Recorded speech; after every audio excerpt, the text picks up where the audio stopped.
Hey, Captain. This fine young lady could use our help. Carlos, you didn't even think to ask fine young lady her name?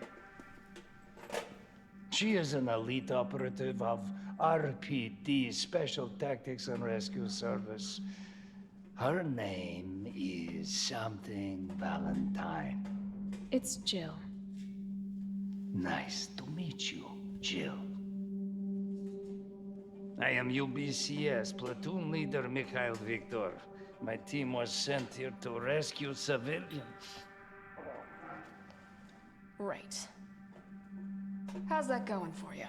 The city is completely cut off, isolated. Most of the 100,000 civilians will wind up dead. Correction, undead. My platoon has suffered serious losses. Just keeping them alive is more than I can manage. Well, you can thank your corporate overlords for that. Yes. Well, we are doing all we can. If we can get this subway train moving, we can evacuate some survivors. But we need help. My men cannot do this alone.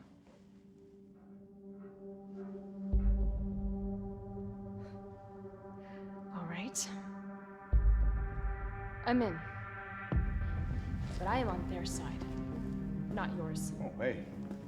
It's cool. We all want the same thing. Thank you, Jill. All right, Super Cop. Here you go. We can use this to stay in contact. I know what a radio is. Okay, first things first. We need Welcome to back get to you the channel, guys. Today I'll be showing you some level. Resident Evil 3 Raccoon City remake demo. And I am playing this on the PC, of course, and also bringing this to you in HDR. So for those of you with HDR compatible displays, please enable HDR in Windows, and you should have HDR available in YouTube as well. So going through the in-game settings now, playing at a resolution of 3840 by 2160. Image quality is at 100%. For those who don't know, this is the resolution scale. 100% means native. Any higher than this, you'll no longer be playing at the selected resolution. Also using FXAA and TAA as anti-aliasing method. It's the best combination they have in the game. Also for texture quality, 8GB high is the highest available. It does give you a little bit of an estimate of what the potential usage could be. So 13.69 is the forecasted amount, but that's just an estimate. It's not the exact amount you'll be using, and it will be a bit lower. And isotropic filtering is at 16 times, which is the highest. Everything else is maxed out, as you can see. I have opted to go with HBAO plus for the ambient occlusion method, and I've opted to disable motion blur as well, as I don't think it adds anything to the game. Lens distortion, of course, I've just got it as on. You can have chromatic aberration added to that as well if you like that kind of thing. Fidelity, FX and CAS plus upscaling, I'm going to disable that. I want to make sure I am playing at native. So those are the in-game settings. So the game visually looks outstanding, as you would expect. I think they've actually built upon their success on Resident Evil 2. The hair looks a lot more lifelike and it moves around. Jill Valentine looking very, very easy on the eye, it must be said. So the HDR implementation, for what I can see, looks really, really good. Really giving a good boost to those light sources like LED lights, neons, and keeping the dark areas quite dark at the same time, which is a bonus what HDR really does. The RTX 2080 Ti 9900K does running away with the performance here, way over 100 frames per second. We are in an enclosed environment right now, so let's see how it goes when we get outside. So me personally haven't played Resident Evil 3, and I never played Resident Evil 2 either, so playing the remakes for the first time is very, very interesting for me personally, because I don't actually know what's going to happen. You topside yet? Working on it. So what's the plan? The old tanks got me clearing the tracks. You mind getting the subway infrastructure back online? And how do I do that? Let's start by restoring power. I'll navigate you to the substation once you hit the main road. Copy that. Let's do this fast. So I got my first objective, reactivate the power out for substation. I'm gonna quickly gather a few things here. So I got a red herb, some gunpowder, some more gunpowder, green herb, and another green herb. So everyone's quite familiar with the combination and the inventory management system. So one green, one red makes a potent healing herb, and 2 gunpowders make ammo. And there's some I remember there being some ammo down here actually. I was a little bit hasty in making my way up. But this is Resident Evil, and you do need to scavenge and manage your resources as best as possible. And there's a lot of documents and stuff you can read to kind of understand what's going on. Probably pick up passwords and things to locks and stuff like that, but I'm not going to bore you with all of that. I'm just going to kind of play through the game as fast as possible. Yeah, so I got all the ammo I need for now. Now the CPU usage is very, very low. You're definitely not going to need a high-threaded CPU. So an i5 and a Ryzen 5 will do just fine for this type of game.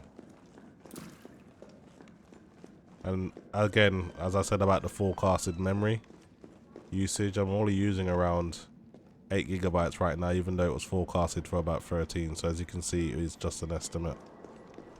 But let's get out into an outside area and see if things change.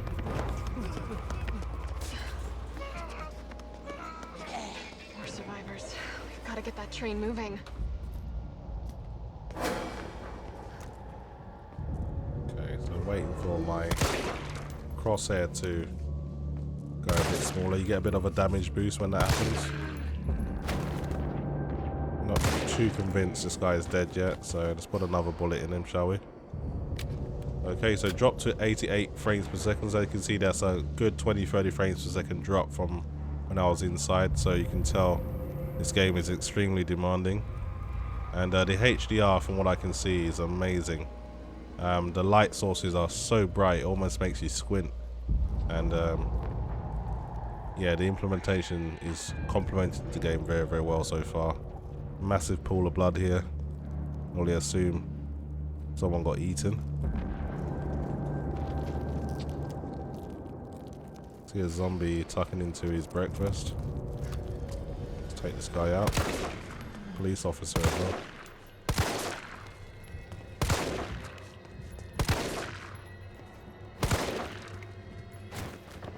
Alright, took these 2 guys down. See if there's anything around here I can actually use. Oh. Half these guys down.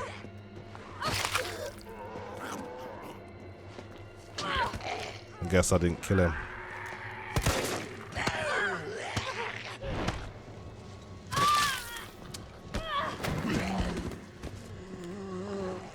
Both of them are alive, funnily enough. I'll have to correct that mistake. Oh, his head just exploded. I'm gonna do one more for good measure. Yeah, he's dead now, that's for sure.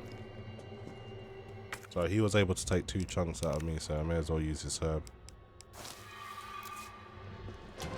Alright, back to full health. There's another kind of mechanic on this game where you can do like a dodge, a quick step they call it. But that's going to come in useful as well. See what's in here. Gunpowder. Carlos, I've reached the main avenue. Which way do I go? See a big transmission tower? That's the substation. You'll have to circle around through an alley to your right to get there. You mean the alley that's on fire? Maybe. Surely a tall drink of water like yourself can put out a few flames. Fuck you. Like Carlos has got a bit of jungle fever. You can tell he's definitely liking Miss Valentine, that's for sure. Okay, let's have a look. There's a fire hydrant here. I wonder if we can use this. We're probably going to need a hose or something.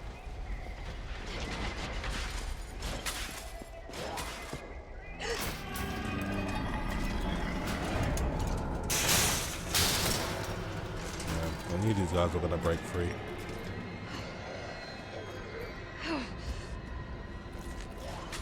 So in an attempt to save ammo, it's good to use the environment to your advantage. As you can see, all of these guys are barbecue now, and I've just saved myself some ammo.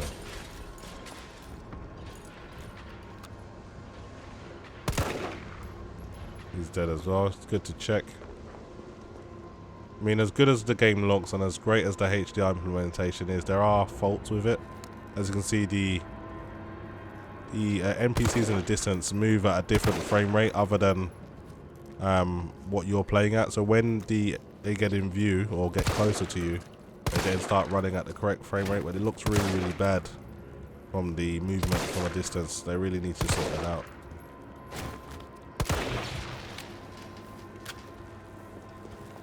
So I want to avoid walking over these guys, and while they're incapacitated, I may as well take him out. Yeah, this guy's still standing. How many shots to the head can you take?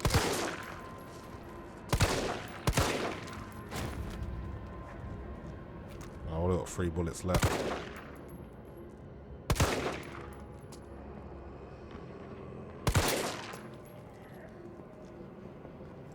Come on. Right, I'm just gonna avoid this guy for now. I'll come back and finish him later.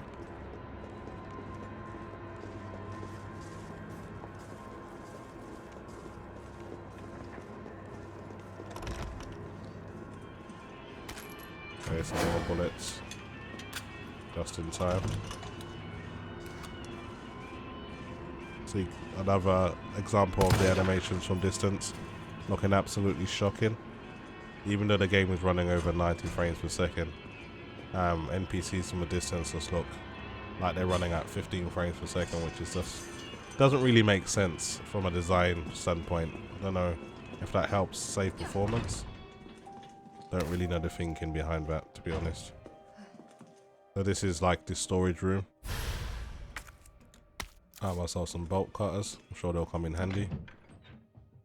And you can of course store things that you're not using here. Everything here I am using at the moment, so I'm gonna keep that with me for now.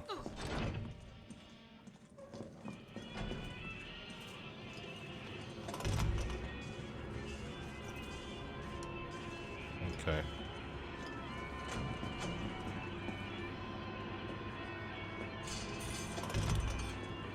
One look for these bolt cutters, shall we?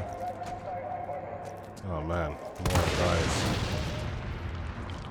Well, he's dead. These two are still alive.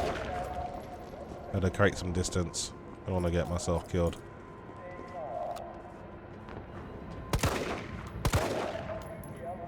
I'm wasting bullets.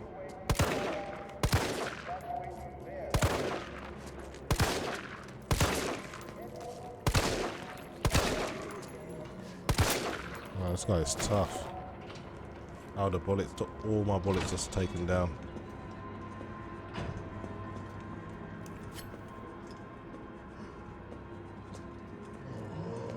Great. Okay, I'm gonna somehow avoid this guy.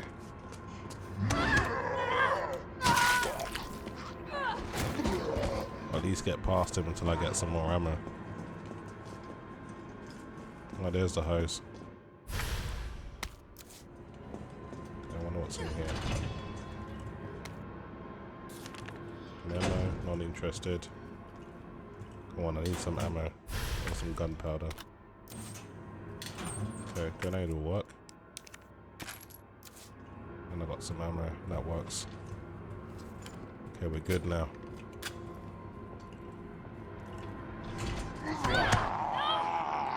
Damn. Surprise attacked me.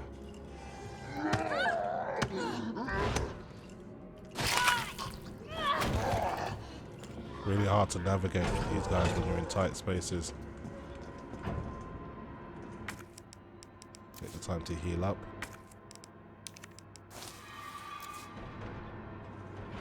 I'm not going to waste my time on him, he's not really a threat anymore. I'm going to leave him locked in here.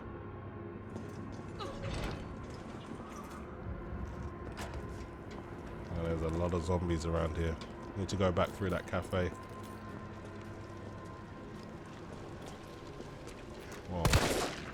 did you come from?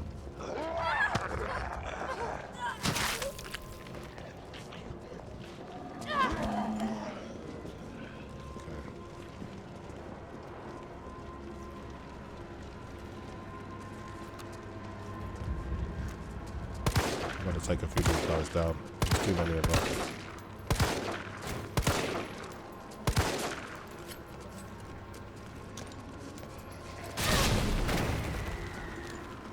That grenade came in handy. They're really piling up on me. Where the hell did you come from? The way they move as well, it's just so dodgy.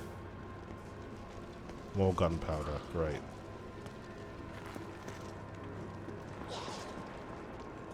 Okay, find my way out of here now. Spend too much time in here, you will die.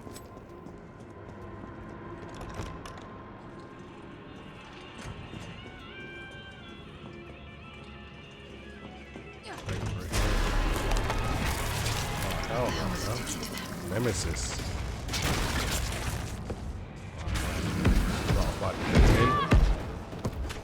Okay, we gotta get out of here.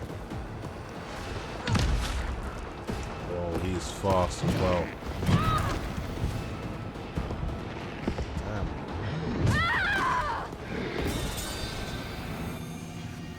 Damn. Man, that sucks. I mean, I was doing so well. Anyway, guys, that's pretty much it from me. Hopefully you've enjoyed the video. As always, thanks for watching.